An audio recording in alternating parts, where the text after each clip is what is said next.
வெந்த புண்ணும் ஆறிடுமா, வேதனை தான் தீர்ந்திடுமா?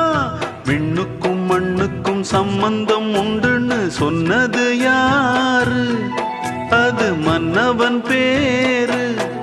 அந்த வானத்தை போல மனம் படைச்ச மன்னவனே, பனி துளிய போல குணம் படைச்ச தென்னவனே.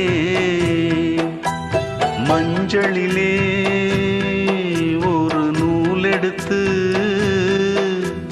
விண்ணுக்கும் மண்ணுக்கும் சம்பந்தம் உண்டுன்னு சொன்னது யாரு? அது மன்னவன் பேரு.